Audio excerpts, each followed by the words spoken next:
Ассаламу алейкум. Добрый вечер, дорогие друзья. Это программа «Актуальная тема» на телеканале «В войнах». И директор муниципального, бюджетного, общеобразовательного учреждения президентский лицей города Грозный Сейдадлан Бисултанов. Вот он сегодня и будет отвечать на мои вопросы.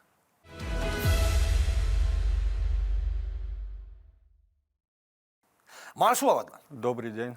И сразу переходя к нашему разговору. Вот скажите мне, каково это узнать и знать, я добавлю, что лицей, которым вы руководите, стал лучшей образовательной организацией Чеченской Республики. Я о конкурсе «Школа года 23». Прошу, вот каково это знать директору, что его школа лучшая в республике? Ну, во-первых, это очень... Кстати, поздравляю. Спасибо огромное. Для нас это было, для всего коллектива нашего, это было вот прекрасная затея, само вот участие в этом конкурсе. Мы, полагаясь на то, что мы являемся президентским лицеем, все-таки надеялись, что нам удастся вырвать победу.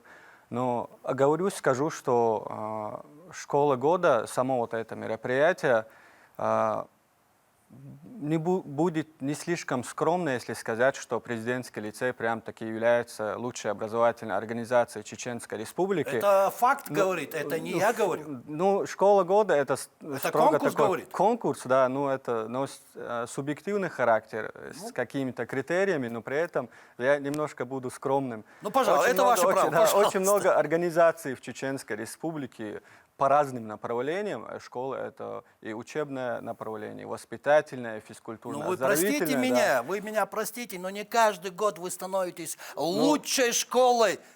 Или вы, или какая-то другая школа, она же не каждый год становится лучшей. Ну, само собой. Дай Всевышний, чтобы вы каждый год были лучшей школой. Но, прошу, продолжайте. Справедливости ради, участие в конкурсе раз в 3 года, если ты выиграл, то есть дальше участвовать уже нельзя. Так что мы это заветное право быть школой года в следующем году отдадим какой-то другой образовательной организации. А так, само вот это бремя, с одной стороны, которое мы несем сейчас, являясь лучшей образовательной организацией Чеченской Республики, это накладывает определенную ответственность еще. То есть понимание и осознание, ну, естественно, осознание того, что являюсь в рейтингах на первом месте, и каждая твоя оплошность... Приходится держать статус? Да, приходится держать статус. И это, с одной стороны, очень приятно, с другой стороны, очень сложно. А получается держать? Пока стараемся. Вот это самое главное, вот это самое главное.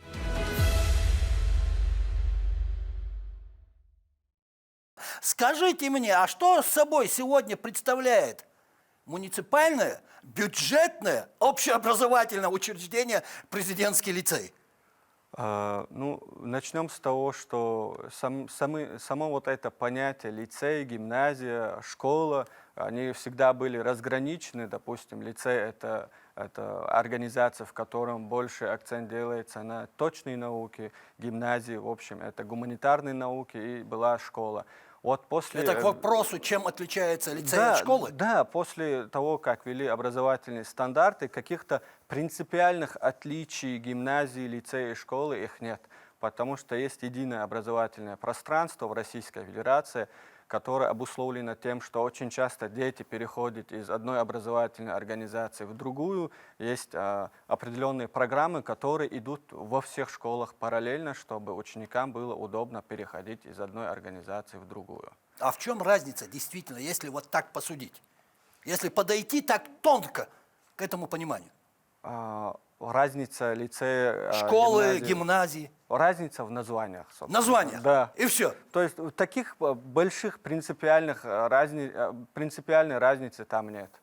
Да, были, как я уже говорил ранее, когда там лицей это строго техническое направление, это гимназии, уклон делали, да, на гуманитарные науки, но тогда, когда ввели образовательные стандарты основного общего, начального общего, среднего общего образования, когда ввели во всех образовательных организациях, То есть эта разница, она исчезла. То есть в любой школе Чеченской Республики есть профильное обучение в 10-11 классах, то есть в 10 классах 2 профиля, это может быть естественно-научное, гуманитарное или универсальный учебный профиль. То есть мы стали похожими со всеми обычными школами после введения государственных стандартов. Это чтобы наш телезритель понимал, Да.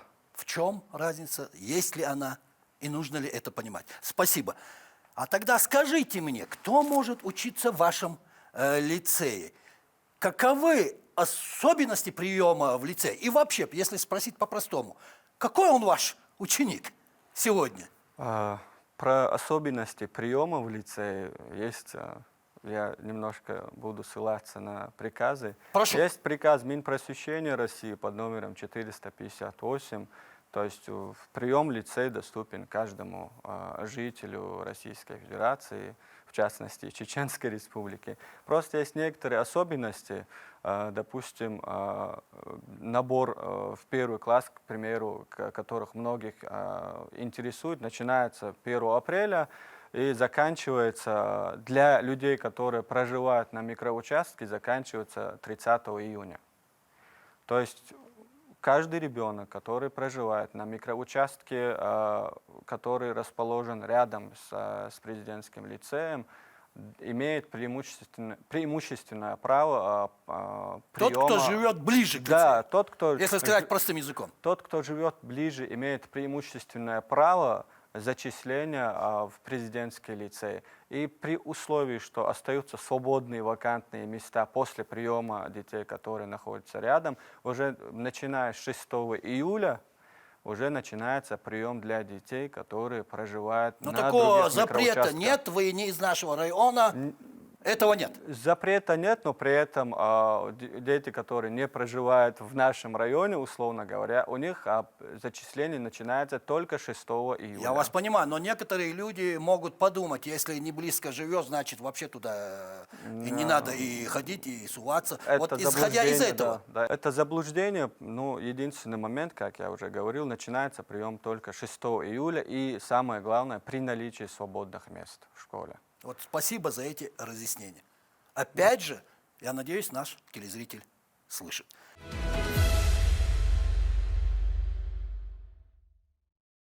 А какие есть образовательные программы в президентском лицее? Есть ли тут какая-то разница? Ну, во всех образовательных организациях Республики Чеченской есть обязательно 3 образовательные программы. Это программа основного общего образования, это 1-4 классы. Есть, я извиняюсь, программы начального общего образования, 1-4 классы, основного общего образования, 5-9 и среднее общее образование, программа 10-11 классы. Кроме того, есть программа дополнительного образования. Вот тут как раз-таки разнится деятельность и лицея, и многих других школ нашей республики, потому что программы дополнительного образования у каждой школы, они разные. Кто-то программу дополнительного образования больше часов посвящает развитию физкультуры и спорта, кто-то посвящает развитию каких-то детских навыков в начальной школе. У нас на данный момент в президентском лицее функционирует несколько кружков дополнительного образования. В частности, это кружки волейбольные, футбольные, баскетбольные и 3D-моделирование. И Каждая школа сама определяет дополнительные занятия, или же это тоже обязаловка какая-то? Мол, столько-то и тогда-то. В каждой части образовательной программы есть учебный план. Так. В этом учебном плане есть часы обязательные для преподавания, есть часть, формируемая участниками образовательных отношений. Это родители, ученики, учителя и администрация школы. То есть вот это обязательная часть, под которой мы понимаем это урочное время, допустим, русский язык, литература, математика и так далее. Кроме вот этого есть часть, формируемая участниками. Вот в этом уже школа может варьировать разные направления и направлять эти часы туда, где, во-первых, у них есть педкадры, допустим. То есть кадры решают все, как говорится. Если это у тебя, всегда да, было. да, это всегда было. И где сильна, вот в каком направлении сильна эта школа, вот туда можно вот эти часы как-то структурировать.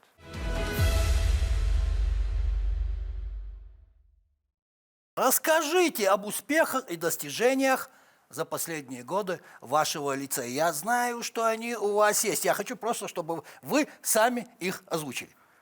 Ну, мы уже говорили в Ну, начале да, нашей победа в передачи, конкурсе, да. да, А еще? школа года ЧР — это так, вершина айсберга.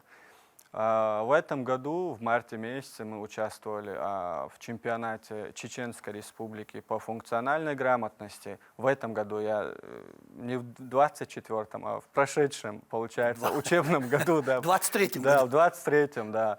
Участвовали в чемпионате Чеченской Республики по функциональной грамотности и победили. То есть там тоже была победа. В позапрошлом году тоже участвовали уже в чемпионате не Чеченской Республики, а в Грозненском чемпионате по функциональной грамотности тоже были в пятерке победителей.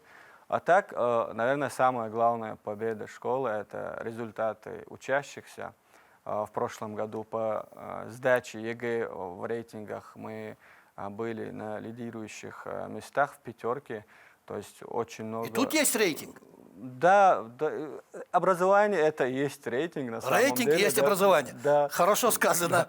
Хорошо Очень сказано. много. Это, конечно, и стимулирует, с одной стороны, когда вот эта бесконечная гонка, это изматывает, это сложно, но при этом это мотивирует осознание того, что кто не хочет быть первым. Что ты первый. Да, вот это понимание и осознание вот этой борьбы. Помогает. Да, это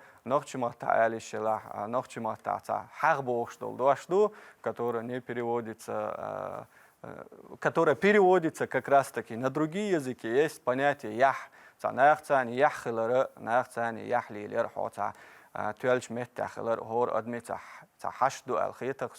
Sundel rating boostol huma дайман вон цагууч аур киет диешлат аллахиет сундельч.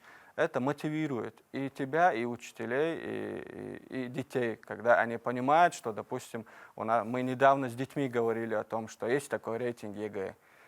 Там есть рейтинг успешности сдачи ЕГЭ. И, конечно, дети, когда выходили с собрания нашего общего, я видел в их глазах желание сделать что-то полезное для своей школы, хотя бы хорошим результатом ЕГЭ. То есть это тоже сплачивает, с одной стороны. Это одно из направлений работы директора, мне кажется, умение мотивировать. И тут тогда я хочу спросить вас вот о чем. Педагогический состав, он какой?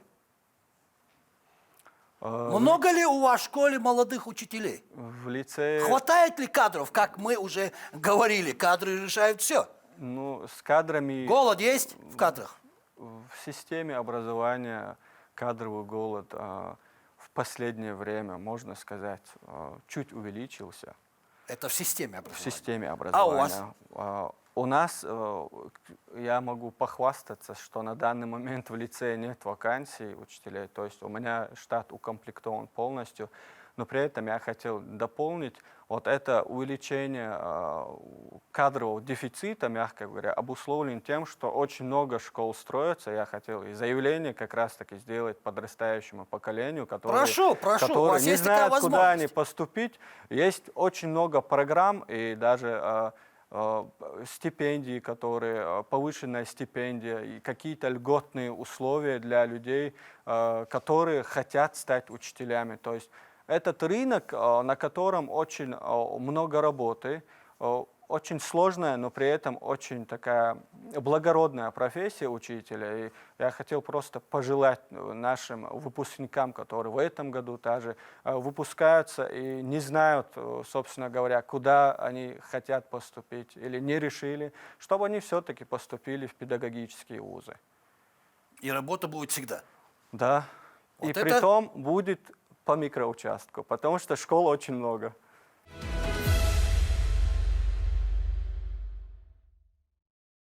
Адлан, все хорошо. Ну а если я спрошу про материально-техническую базу, про оснащенность школы, классов, вот как тут? Очень приятный момент в системе образования. когда тебе что-то нужно, то есть тебе не приходится ждать, писать какие-то объемные большие письма. Все, что надо, нам наше курирующее министерство и департамент образования мэрии города Грозного поставляет прямо очень в сжатые сроки. Вот недавно даже вот победа в конкурсе «Школа года» была обусловлена тем, не обусловлена, а меня приятно удивили и тем, что от регионального общественного фонда имени Героя России Ахмата Хаджи Кадырова министр образования и науки Чеченской Республики Хошбади Буарович Даев вручил 3 интерактивные панели. И еще вдобавок тоже от регионального общественного фонда начальник департамента образования мэрии города Грозного вручил сертификат на 1 миллион рублей на приобретение оборудования.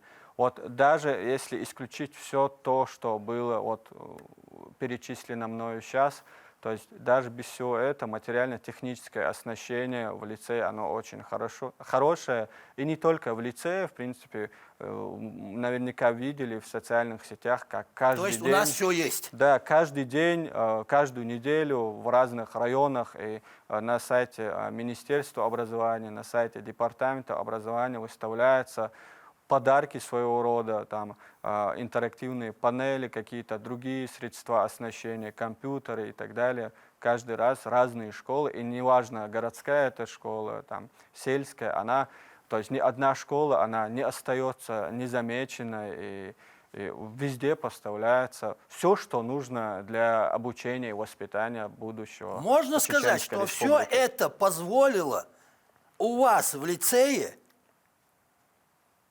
на базе вашего лицея, скажу так, открыть Роснефть класс. В частности, сам вот он этот открыт у договор, вас? да, у нас Насколько есть, я знаю. Да, у нас есть Роснефть класс, действует на основании договора с Роснефтью, то есть Так. каждый год та же организация нам тоже финансово помогает в приобретении оборудования, в оформлении кабинетов. То А есть, зачем он вам нужен, Роснефть класс? ну, во-первых, мы понимаем, что самое вот главное, что есть... И зачем вам нужна школьная киностудия, телестудия, о которой, я знаю, вы тоже готовы открыть? Не телестудия, то есть это в будущем обязательно телестудию, то есть пресс-центр, и в некоторых других школах... Пресс-центр? Да, пресс-центр, то есть я надеюсь, что... Информация у меня неправильная, значит, Да. но и все-таки связана с телевидением, прошу, Да, ну, журналистикой.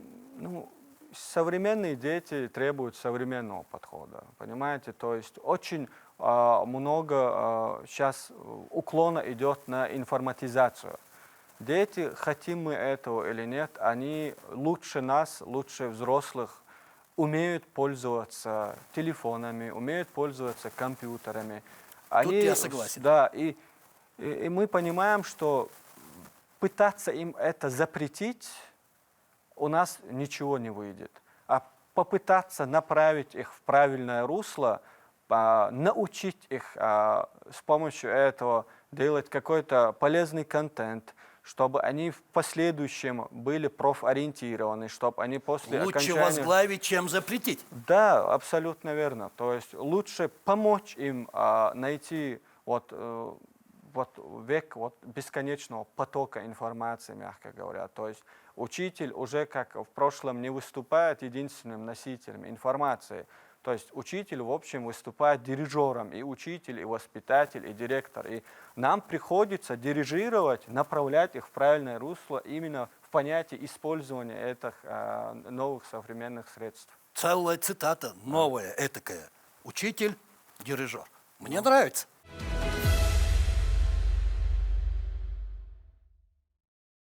К сожалению, время нашего эфира заканчивается, и моих 2 последних вопроса.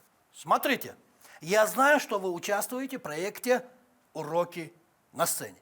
Что это за проект? «Уроки на сцене». Насколько он сейчас актуален?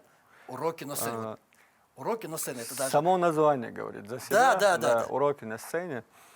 Во-первых, это мероприятие непосредственно, это проект Министерства образования и науки Чеченской Республики совместно с Институтом развития образования Чеченской Республики. Проект направлен в первую очередь на мотивацию учителей, проект не только на мотивацию учителей, направлен на повышение имиджа учительства в Чеченской Республике. Потому что, во-первых, этот проект позволил многим учителям выйти в массы, показать то, что они умеют.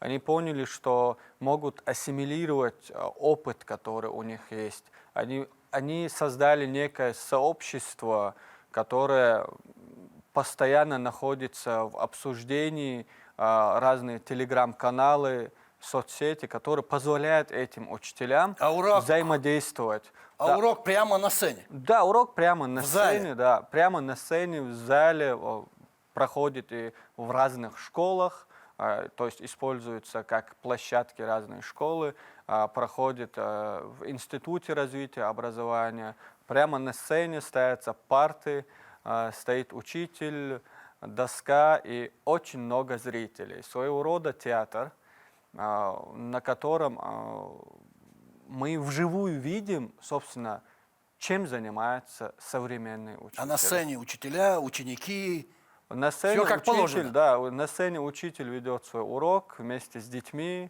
в зале сидят другие учителя, которые... Он актуален, для себя этот проект? Очень актуален, очень хороший проект. Я опять-таки повторяюсь, он позволяет вживую увидеть, чем занимается учитель, каков он. Многие задаются вопросом, современный учитель. Именно этот проект позволяет людям не из системы образования увидеть, собственно, какой он учитель. Наш, современный, новый. И последний вопрос. Директор школы, директор лицея. А что значит сегодня директор лицея? Директор, само понятие, само слово, оно тяжелое, накладывает определенную ответственность за, как говорится, мы ответственны за тех, кого приручили. Это, с одной стороны, очень сложно руководить огромной Что значит организацией. быть директором лицея? Скажу так. Что значит? Что значит быть директором лицея? Первое, что приходит в голову, это ответственность. Ответственность. Да. Большая. Быть директором – это ответственность. Спасибо. Спасибо, что пришли, ответили на наши вопросы, высказали свое мнение. Удачи. Спасибо огромное за приглашение. Было очень приятно присутствовать и делиться эмоциями и разными направлениями в системе образования Чеченской Республики. Всех вам благ, учителя. Спасибо.